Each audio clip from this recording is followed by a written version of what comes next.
Paulo, servo de Deus e apóstolo de Jesus Cristo, para promover a fé que é dos eleitos de Deus e o pleno conhecimento da verdade, segundo a piedade, na esperança da vida eterna, que o Deus, que não pode mentir, prometeu antes dos tempos eternos, e em tempos devidos manifestou a sua palavra mediante a pregação que me foi confiada por mandato de Deus, nosso Salvador.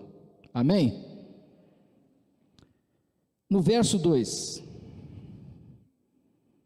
na esperança da vida eterna, que o Deus que não pode mentir, prometeu antes dos tempos eternos, e em tempos devidos manifestou a sua palavra mediante a pregação, confiada a mim por mandato.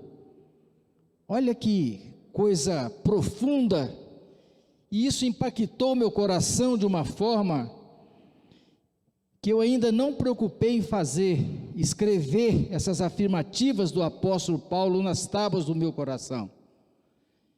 Estou buscando o entendimento da profundidade, porque quando eu me deparei com essa maneira como Paulo se apresenta a Tito, que já era seu discípulo e era conhecedor do seu ministério, eu fui ver as outras cartas que Paulo havia escrevido a Timóteo,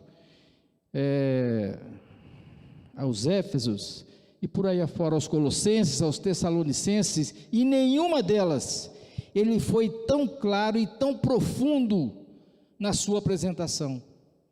Isso é que me chamou a atenção, e me chamou a atenção, estou fazendo isso por mandato de Deus, de um Deus que não pode mentir, de um Deus que me encaminhou para promover a fé para aqueles que são eleitos de Deus, através de quê? Do pleno conhecimento da verdade, segundo a piedade. Piedade de quem?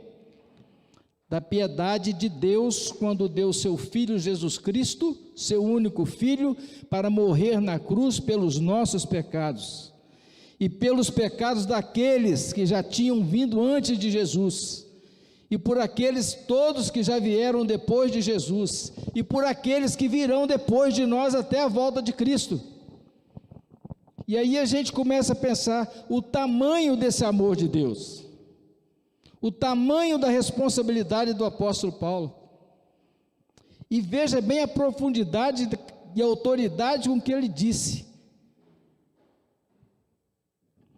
eu sou servo de um Deus que não pode mentir, e eu estou aqui por um mandato que me foi dado por Ele. Muito bem, e o que é que isso tem a ver conosco, com nós nos dias de hoje? Tudo. Isso aqui foi feito há mais de 2.300 anos, mas a Bíblia também nos diz que tudo passará, mas a palavra de Deus não passará, e ela continua valendo para nós até os dias de hoje, amém? Mas para a gente entender melhor tudo isso, vamos voltar um pouquinho na história da humanidade. Se você puder, abra sua Bíblia, lá no livro do Gênesis, no capítulo 4.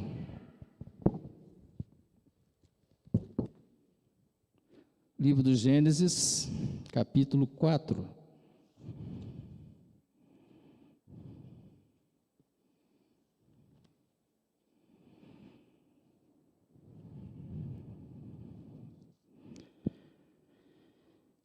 A partir do verso 5, aliás, a partir do verso 4 até o verso 7. Abel, por sua vez, trouxe das primícias do seu rebanho e da gordura da gordura deste.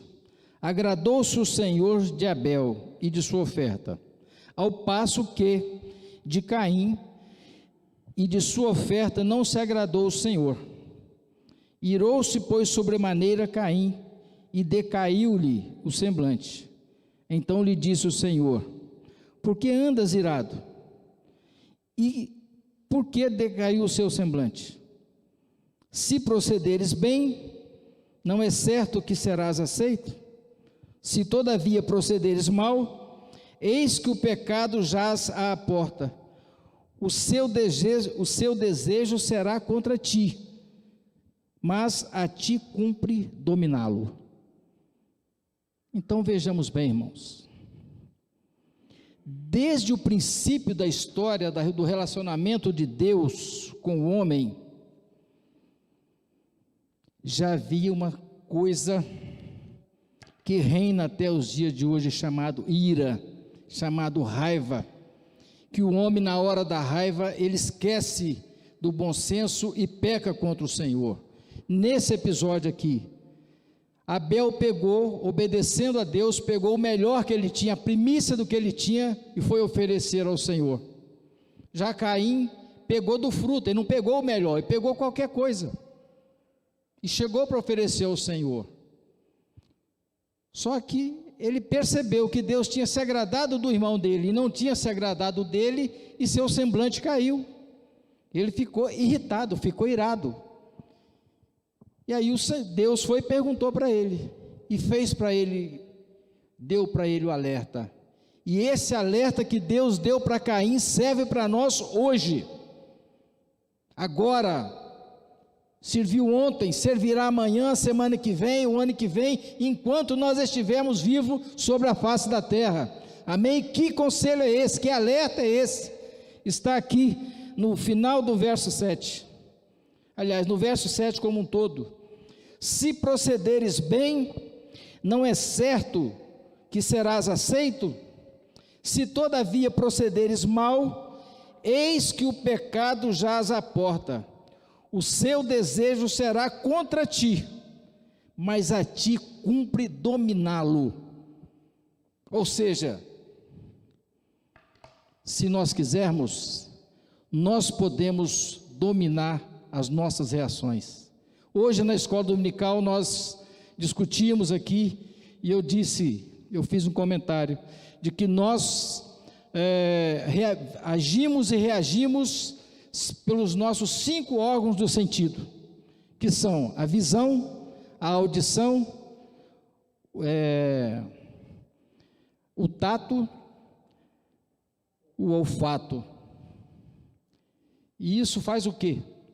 Isso desencadeia em nós uma reação na nossa mente.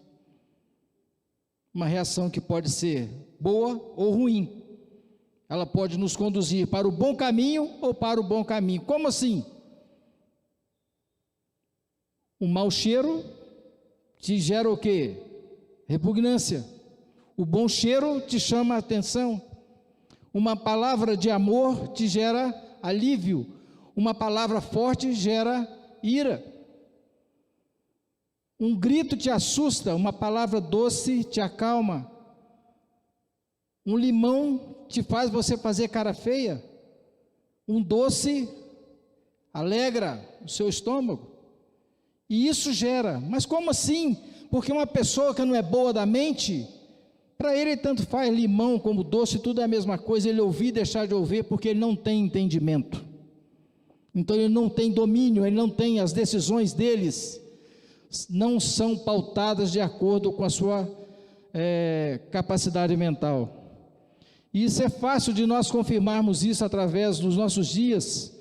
Quantos criminosos que dizem que agiram por impulso e que têm deficiência mental, e a justiça vai e não o penaliza? Fazem exames de capacidade mental ou de acuidade mental e eles não conseguem. Os laudos médicos favorecem. Então nós cristãos, desde o princípio então do relacionamento de Deus com o homem, Deus já deu o primeiro alerta. E está aqui, escrito na palavra do Senhor, no capítulo 4, no verso 7 do livro de Gênesis. E vale para nós hoje. Se nós procedermos bem, nós seremos aceitos pelo Senhor. Todavia, se procedermos mal, o pecado está diante de nós. Ele está à porta. e será contra nós, porém, cabe a nós dominá-lo.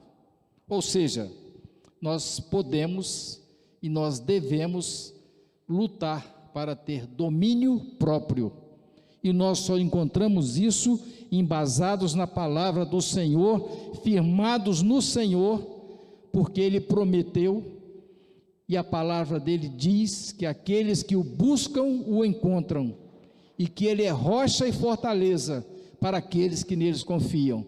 Amém? Mas se não bastasse só esse episódio aqui de Caim, se você caminhar mais um pouquinho para o verso 6, ainda do livro do Gênesis, nós vamos ler os versos de 1 a 3, que diz assim: como se foram multiplicando os homens na terra, e lhes nasceram filhas, vendo os filhos de Deus que as filhas dos homens eram formosas, ou seja, bonitas, tomaram para si mulheres, as que entre todas mais lhes agradaram. Então disse o Senhor: o meu espírito não agirá para sempre no homem, pois este é carnal, e os seus dias serão 120 anos. Verso 5: viu o Senhor que a maldade do homem se havia multiplicado na terra, e que era continuamente mau todo o desígnio do seu coração. Então se arrependeu o Senhor de ter feito o homem na terra, e isso lhe pesou no coração. E disse o Senhor: farei desaparecer da face da terra o homem que criei, o homem e o animal, os répteis e as aves dos céus, porque me arrependo de os haver feito. Porém Noé achou graça diante do Senhor. Parte final do verso 9. Noé andava com Deus. Amém? Então, irmãos, veja bem, essa história do pecado nos dias de hoje já vem desde o princípio da história do relacionamento de Deus com o homem, desde lá no princípio da história, ao ponto de Deus ter se arrependido de ter feito o homem. A maior e a mais bela obra do homem, de Deus, que foi o homem, um dia ele se arrependeu. Por quê? Porque ele entendeu que os desígnios do coração do homem é mau, já era mau naquela época e continua mau até hoje. E aquele primeiro alerta que ele deu, que cabe ao homem dominar o pecado que está diante dele, ele não colocou em prática, a ponto de levar Deus a se arrepender. E Deus se arrependeu, mas teve um que Deus achou graça nele, porque ele obedeceu: Noé, porque ele andava com Deus. Amém? Vamos transportar daquela época para os nossos dias de hoje. O texto nos diz que a população havia se multiplicado. E se fosse nos dias de hoje?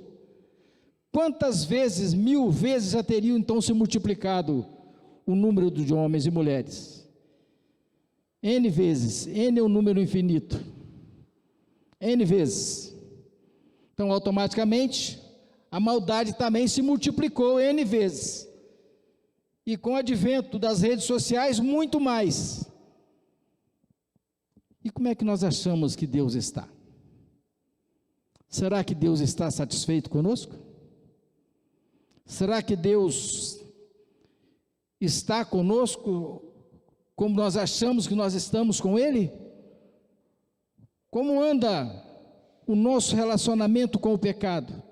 Será que nós estamos tendo condição de nos dominar, de resistir ao pecado, pensando na nossa comunhão com o Senhor? Será que os nossos órgãos de sentido estão trabalhando a nosso favor ou estão trabalhando contra nós? Como anda a nossa condição de obediência ao Senhor? E aí eu volto agora lá para o texto de Paulo, na carta dele a Tito, quando ele se identifica que ele é servo de Deus, apóstolo de Jesus, para servir a um Deus que não pode mentir, para pregar a palavra da verdade, de esperança, de salvação, da vida eterna, por um mandato que ele recebeu de Deus. Isso Paulo se identificando para um discípulo dele, que o conhecia, que ele conhecia. E hoje? E eu e você? O que é que nós recebemos de Deus, ou o que é que nós estamos fazendo para sermos identificados? Ou como nós vamos nos apresentar aos nossos amigos, aos nossos conhecidos? Como homens ou mulheres de Deus? Ou como mais um no meio da sociedade? O apóstolo Paulo fazia, por onde ele passava, ele fazia diferença. E que diferença nós temos feito? Bom, então dá a impressão, o cara do jeito que ele está falando, dá a impressão que o homem é perfeito. Não. Só teve um perfeito sobre a face da terra, Jesus Cristo. Todos nós, e os que vieram antes de nós, e os que virão depois de nós, todos somos imperfeitos e carecemos das misericórdias do Senhor. Porém, tem os textos bíblicos que nos fortalecem e nos ensina muita coisa, nos ensinam muitas coisas. Por exemplo, Josué, quando, logo depois da morte de Moisés, quando o povo de Israel, depois de ter saído do Egito e caminhado por 40 anos no deserto, Josué é chamado pelo Senhor e convocado para conduzir aquele povo. E a primeira coisa que Deus diz para ele: Josué, dispõe-te a conduzir este povo. Ele toma aquele susto. Eu? Sim, você. Por como, Senhor? Da mesma forma como eu fui com Moisés, eu serei contigo. Dispõe-te. Quando o apóstolo Paulo caminhava a caminho de Damasco para perseguir os cristãos, os discípulos do Senhor, com carta do governo de Roma para perseguir, prender, açoitar, matar se fosse necessário. Ele era judeu da tribo de Benjamim, conhecia toda a história do relacionamento de Deus com o povo de Israel. Ele conhecia e esperavam pelo Messias. Veio Jesus e o povo de Israel não aceitou Jesus como sendo o Messias, que eles esperavam um rei que viesse com toda a pompa. E Jesus não veio com toda a pompa. Para começar, ele nasceu numa manjedoura, filho de um carpinteiro. Então não aceitaram. O apóstolo Paulo também não aceitava. Então ele estava a caminho de Damasco para prender os discípulos do Senhor ali. E um grupo de pessoas ia com ele. Não importa se é 4, 5, 10, 20, não interessa. O que interessa foi o que aconteceu com ele. E somente com ele. De repente ele é tomado por uma luz muito forte. Isso durante o dia, irmãos. Tão forte, que ele caiu do seu cavalo no chão e caiu em terra. E ele ouviu uma voz chamando pelo nome dele. E qual foi a resposta dele? O que ele disse? Vamos ver. Atos capítulo 9.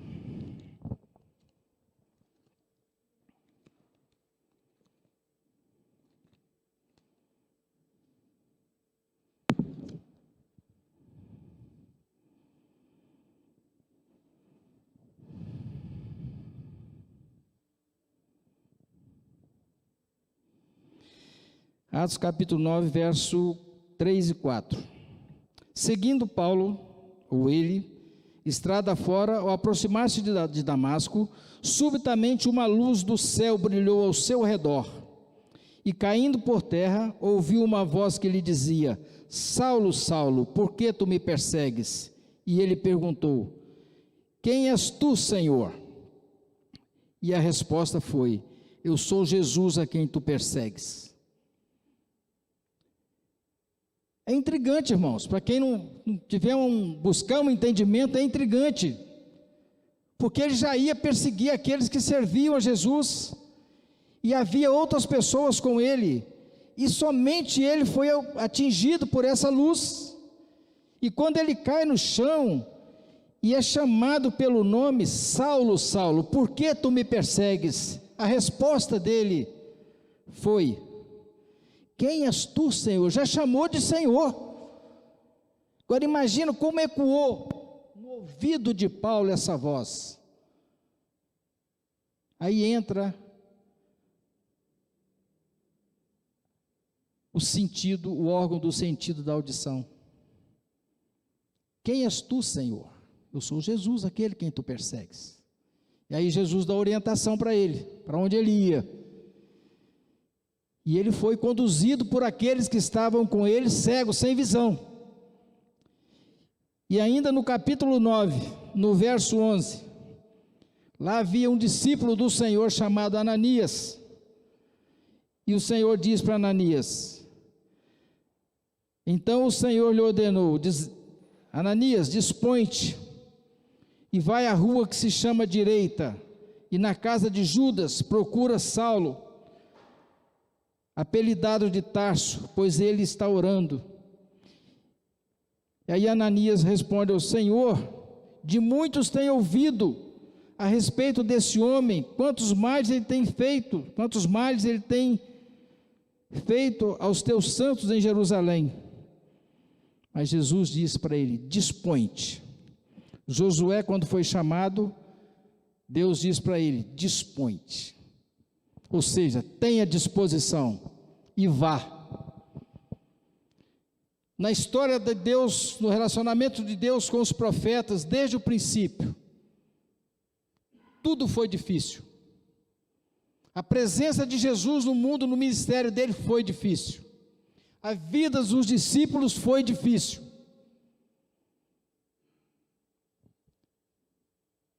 E continua difícil até os dias de hoje. Para homens e para mulheres de Deus, para servir ao Senhor, tem que ter coragem, tem que ter fé, é preciso ter disposição, é preciso ter conhecimento.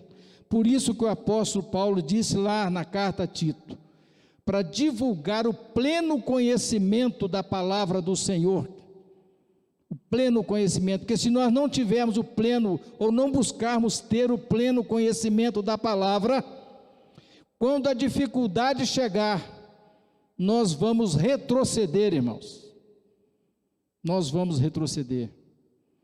Prova número 1 disso, na noite que Jesus foi traído, um que não tinha, estava com Jesus, andava com Jesus, fazia parte do grupo, lhe foi oferecido propina, já desde aquela época, e ele traiu Jesus por moedas, lá no Getsêmani, e o resto da história nós sabemos, e as propinas continuam existindo até hoje.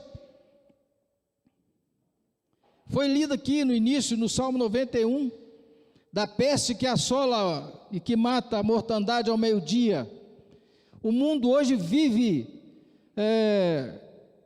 uma situação de calamidade mundial, uma situação, uma guerra biológica que eles deram o apelido de pandemia, de um vírus criado e modificado geneticamente em laboratório, segundo a imprensa, que surgiu numa cidade da China chamada Wuhan, e espalhou pelo mundo afora e está assustando, abalando, destruindo vidas, ceifando vidas, quebrando empresas, tirando empregos, tirando o sossego, apavorando muitos. E um vírus que em menos de um ano já sofreu mais de 20 mutações.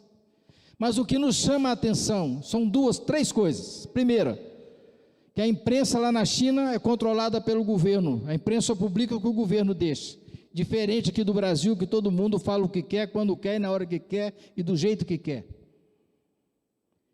Enquanto o mundo não sabia o que fazer, a China construiu um mega hospital em menos de 10 dias. Quando o mundo não tinha luvas para comprar e nem máscara, eles tinham para vender para o mundo inteiro. Ninguém sabe se lá está tendo segunda, terceira ou quarta onda, uma ou duas, ou meia dúzia, ou 50 dúzias de variantes do vírus, ninguém sabe. Mas todo mundo sabe que eles têm produtos para vender, inclusive respiradores. E a quarta coisa que talvez vocês não saibam.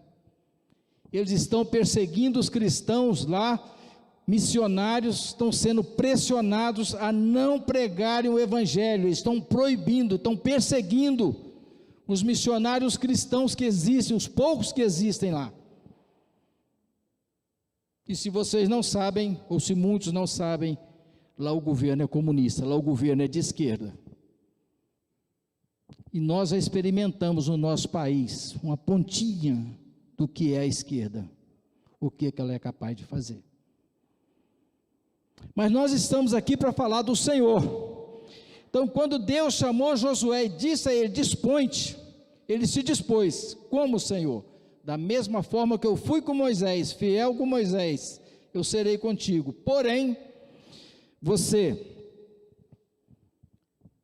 vai atravessar o Jordão com esse povo, nós já ouvimos semana passada, e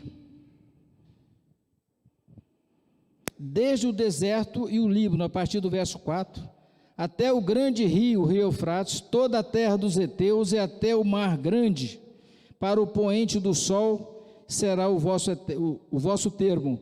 Ninguém te poderá resistir todos os dias da tua vida. Como fui com Moisés, assim serei contigo. Não te deixarei, nem te desampararei. Sê forte e corajoso, porque tu farás este povo herdar a terra que sob juramento prometi a seus pais. Tão somente, sê forte e muito corajoso, para teres o cuidado de fazer segundo toda a lei que meu servo Moisés te ordenou. Dela não te desvies, nem para a direita, nem para a esquerda, para que te sejas bem-sucedido por onde quer que andares. Não cesses de falar deste livro da lei, antes medita nele dia e noite, para que tenhas o cuidado de fazer segundo tudo quanto nele está escrito. Então farás prosperar o seu caminho e será bem-sucedido. Não te mandei eu?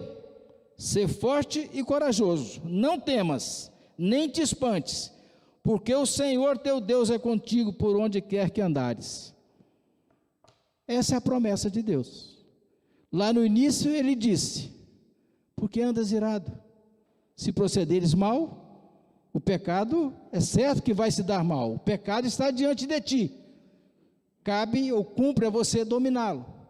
Logo depois nós vimos que a população se multiplicou, o coração do homem se perverteu, Deus disse que o seu espírito não permaneceria no homem porque ele é carnal, e aqui Deus diz para Josué: vá, mas não se esqueça deste livro da lei, medita nele dia e noite, não te desvies nem para a direita nem para a esquerda, sê forte e muito corajoso, e onde tu colocares a planta dos teus pés, eu vou te proteger, e você vai prosperar. Mas não se esqueça, fale dele de dia e de noite. Essa é a recomendação do Senhor. É dessa forma que o apóstolo Paulo absorveu o chamado de Deus para a sua vida, para ele poder fazer aquela identificação que ele fez. Paulo, servo de Deus, apóstolo de Jesus. Para quê? Para falar de um Deus que não pode mentir e que já havia prometido e aparecido no tempo devido, nesse tempo aqui, aos profetas, desde os tempos eternos, e continua, meus irmãos, até o dia de hoje, não mudou nada, porque o santo temor ao Senhor é o princípio da sabedoria, ele é o princípio da nossa caminhada com o Senhor, e nós podemos caminhar daqui até na porta, se chegarmos lá fora, nós nos desviarmos, e ao chegar na rua, se Jesus voltar, só Deus para ter compaixão e misericórdia de nós, amém?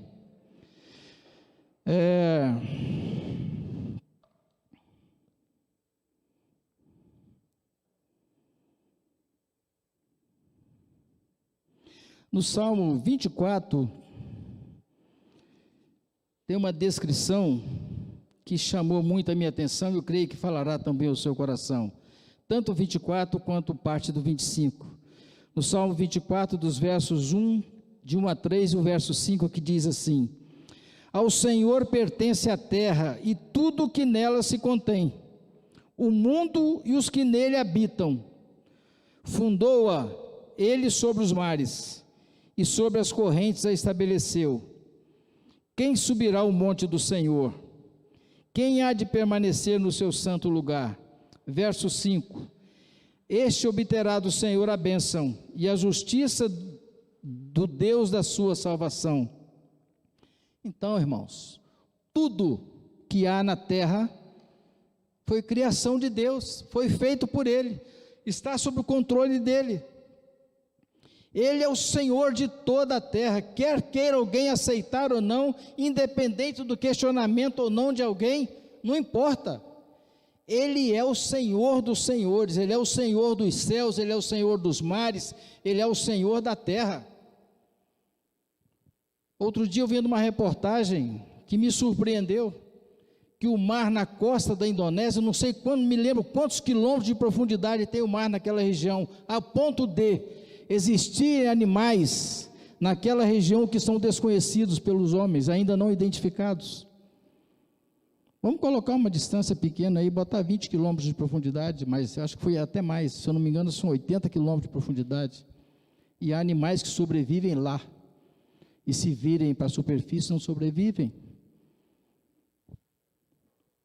Isso foi criado por Deus, as montanhas, os mares. A gente fica pensando, nós abastecemos nosso carro aqui com R$200 de combustível, nós vamos a Vitória, não dá para voltar para casa. Um avião abastece aqui em Vitória, vai parar lá na Europa. Como que vai? Como é que pode? Não tem tanque de gasolina nesse no ar aí para abastecer? Como é que funciona isso? O que disse aqui? No verso 2: fundou-a a terra, ele sobre os mares e sobre as correntes a estabeleceu. Acima de 8, 9, 10, 11 mil metros, a corrente, a velocidade do ar é tão grande que a turbina do avião só mantém ele funcionando para ele não descer. Ele praticamente não gasta gasolina, ele corre na velocidade do vento. Algo fantástico, porque se não fosse assim, que tamanho teria que ser o tanque do avião, já que ele tem uma turbina que mantém ele no ar? Coisa de louco. Quem poderia fazer algo dessa natureza? Deus. É esse Deus, é desse majestoso Deus que nós estamos falando aqui, que existiu no passado, que criou tudo e pensou em nós desde a fundação do mundo. Ele já pensou em mim, já pensou em você.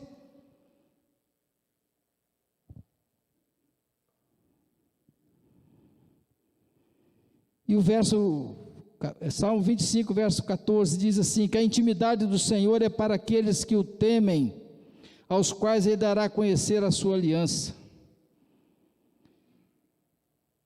É isso. Como que você vai buscar e servir a um Deus se você não o conhece? E você, para conhecer, então você tem que buscar na palavra, na Bíblia. E a maneira correta, aos meus olhos, antes de nós lermos a Bíblia, nós devemos orar, pedir a Deus para nos dar entendimento. Nós não podemos ler a Bíblia como um livro qualquer. A Bíblia não é um livro qualquer, ela é a palavra de Deus. Então o nosso entendimento aqui tem que ser sobrenatural. Nós temos que ler com olhar espiritual. E esse olhar sobrenatural e essa visão espiritual, quem nos dá é Deus, porque Ele é soberano sobre a minha vida, sobre a sua vida, sobre a vida de todos nós, independente da gente querer ou não. O salmista disse isso aqui, no Salmo de número 25, verso 14, que a intimidade do Senhor é para os que o temem, aos quais Ele dará a conhecer a sua aliança. O apóstolo Paulo entendeu isso, e por isso ele fez aquela afirmativa tão profunda e tão impactante, porque ele entendeu que Deus não mente. O ser humano, mente, quer arrumar um jeitinho, quer arrumar uma desculpa.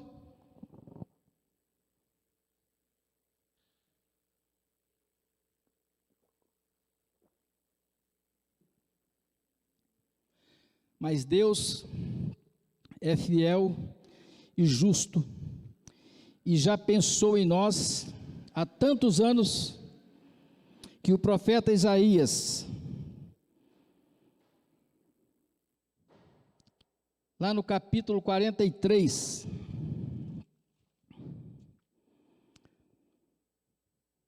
no verso 1, ele disse: mas agora assim diz o Senhor, que te criou, ó Jacó, e te formou, ó Israel, não temas, porque eu te remi, chamei-te pelo nome, tu és meu. O Senhor nos conhece pelo nome.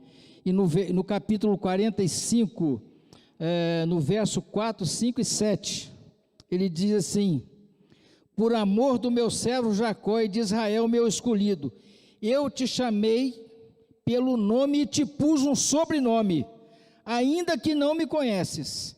Eu sou o Senhor, e não há outro Deus além de mim. Além de mim não há Deus. E eu te cingirei, ainda que não me conheces. Verso 7, eu formo a luz e crio as trevas, eu faço a paz e crio o mal, eu, o Senhor, faço todas as coisas. É desse Deus que eu estou falando, que te chamou pelo nome, que te colocou um nome e um sobrenome. Eu não estou falando de um ser qualquer, eu estou falando da majestade de um Deus soberano, que pensou em mim, em você, em toda a humanidade, antes, lá no princípio, Ele já pensou e deu o seu único filho, para morrer pelos nossos pecados. E o pecado já começou lá no jardim do Éden, primeiro com Adão e Eva, e logo depois começou com os filhos de Adão e Eva, Abel e Caim. E já no início, ele já avisou Caim. E aí vem a importância, duas importâncias afirmativas do Senhor. Porque está irado. Isso significa o quê? Que a ira pode nos conduzir ao pecado. E logo, mais uma, se procederes mal, vai se dar mal. Se procederes bem, vai se dar bem. O pecado está diante dos seus olhos. Cumpre a você dominá-lo. Então é possível, mas no Senhor, fora do Senhor não. Por isso Ele te colocou um nome e um sobrenome, e Ele te chama pelo nome. É desse Deus que eu estou falando, é esse Deus que forma a luz, que cria o mal, que cria as trevas, que cria o bem, e que não há outro Deus além dele. É desse Deus que eu estou falando, que é capaz de mudar o curso do vento, que é capaz de mudar o curso da história, que dá entendimento aos inteligentes, que dá sabedoria aos sábios, que ministra no coração de cada um o seu santo temor, porque aqueles que o buscam, o acham. É desse Deus que eu estou falando, e é esse Deus que eu estou procurando acertar a minha vida. Ah, quem pudera eu um dia afirmar o que o apóstolo Paulo disse, me identificar para as pessoas como o apóstolo Paulo se identificou nessa afirmativa dele, lá em Tito. Eu, Paulo, servo de Deus e apóstolo de Jesus Cristo, para promover a fé que é dos eleitos de Deus e o pleno conhecimento da verdade segundo a piedade, na esperança da vida eterna, que o Deus que não pode mentir prometeu antes dos tempos eternos, e em tempos devidos manifestou a sua palavra mediante a pregação que me foi confiada por mandato de Deus nosso Salvador. Capítulo 3 de Tito ainda, no verso 5, na parte final ele diz: não por obras de justiça praticada por nós, mas segundo a sua misericórdia, Ele nos salvou mediante o lavar regenerador e renovador do Espírito Santo. Amém? É dessa forma que Deus age. Ele nos renova, Ele nos regenera, Ele nos lava com esse poder regenerador e renovador do Espírito Santo. Amém? É desse Deus que eu estou falando, e quem me dera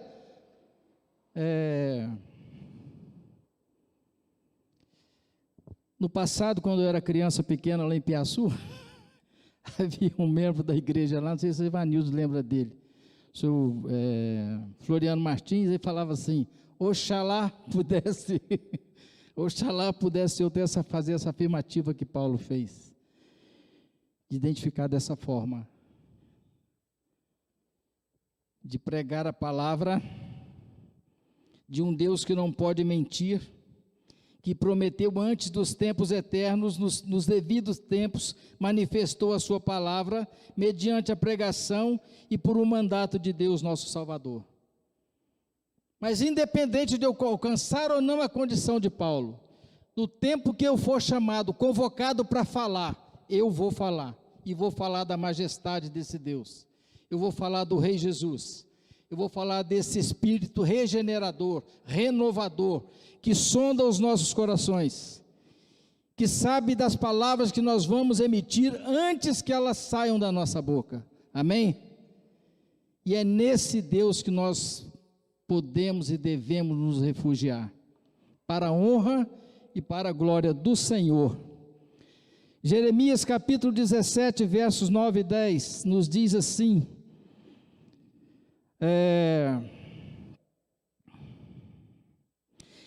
enganoso é o coração mais do que todas as coisas, e desesperadamente corrupto, quem o conhecerá?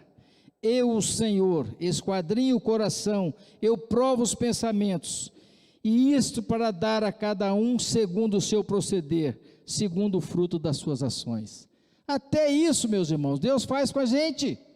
Deus esquadrinha o nosso coração, e Ele sabe que o nosso coração, ele é desesperadamente corrupto. Ele nos alerta para isso, e não é agora.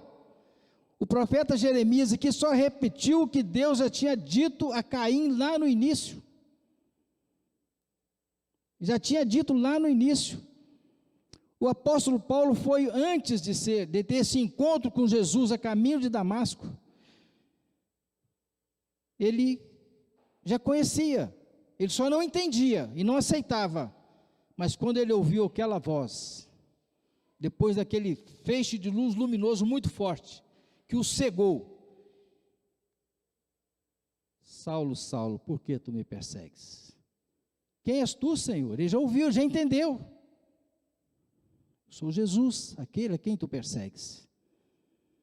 Vai até tal lugar. Os homens, e o feixe de luz só alcançou a Paulo, não alcançou os outros. Os outros ficaram todos assustados, perplexos, sem saber o que fazer, mas levaram para onde foi mandado.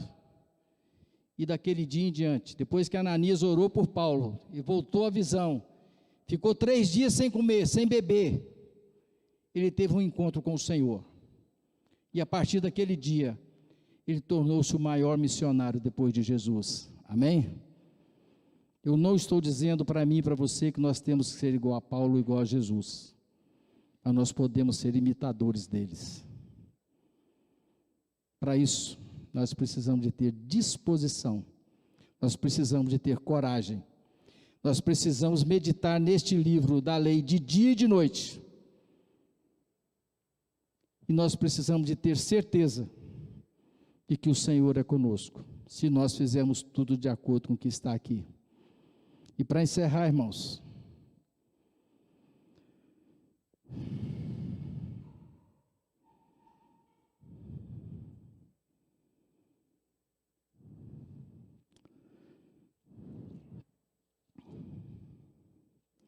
nós precisamos entender que o amor de Deus não tem limite, que o poder de Deus não conhece fronteiras, e que a graça de Deus é infinita, e que a misericórdia de Deus vai além das nuvens.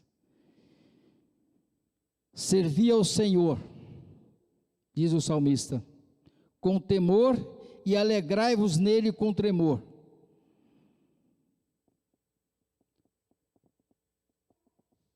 Porque aqueles que o buscam, o acham, e ele está pronto a ouvir a sua oração, o seu clamor, porque ele te conhece pelo nome e ele sabe qual é o seu sobrenome. Eu não chamo Zenilton Lopes por acaso. Ivanildes não é só Ivanildes Viana por acaso. Deus escolheu o nome e o sobrenome. O dela, o meu, o seu e de todos. Quem tem mais de 2 sobrenomes, não importa quantos. Até o de Dom Pedro que tinha, está difícil de decorar. De tanto sobrenome que ele tinha. Não importa. O que importa aqui é você saber que Deus é o Senhor das nossas vidas. Que desde o princípio, Ele já pensou em mim e em você. Nós somos um projeto de Deus, nós somos feitura do Senhor. Aqui e até os confins da terra. E é nesse Deus que nós devemos depositar a nossa confiança e acreditar. Não há doença que Ele não cure, não há porta que Ele não abra, e não há problema que Ele não resolva. Um dia eu ouvi um cântico, mais ou menos assim, vou tentar falar só a letra. Filho, eu estou aqui porque te vi chorando, quando pelas madrugadas tu choravas tanto. O seu choro para mim foi como uma flecha no meu coração. Este seu problema para mim é como um risco na água. Quando eu vi essa frase, eu fui ouvindo tudo, cantando, e ouvi essa frase, o seu problema para mim é como um risco na água. Aí eu lembrei quando eu era criança que pescava nos rios, quando existia água e peixe. Você jogava o anzol na linha, anzol na água com a linha vinha, fazia o risco, mas na mesma hora sumia, não tinha. Então, se o meu e o seu problema para Deus é como um risco na água, se nós servimos ao Senhor com integridade de vida e retidão, nós não temos problemas, porque os nossos problemas para Deus é como um risco na água que não existe, irmão. É isso que nós precisamos de entender e acreditar. Independente das circunstâncias, como disse o profeta Abacuque, e nós dissemos aqui hoje de manhã, Senhor, aviva a tua obra ao longo dos anos, aviva a tua obra em nós. Nós precisamos orar, vigiar e buscar esse pleno conhecimento para servir ao Senhor com retidão e com alegria. Amém? Que o Senhor te abençoe, que essa palavra possa, se for da vontade de Deus, ter impactado o seu coração, e que você venha refletir e entender que com Deus você é tudo, e sem Deus você pode passar alguns perrengues na sua vida. Que Deus te abençoe em nome de Jesus. Amém?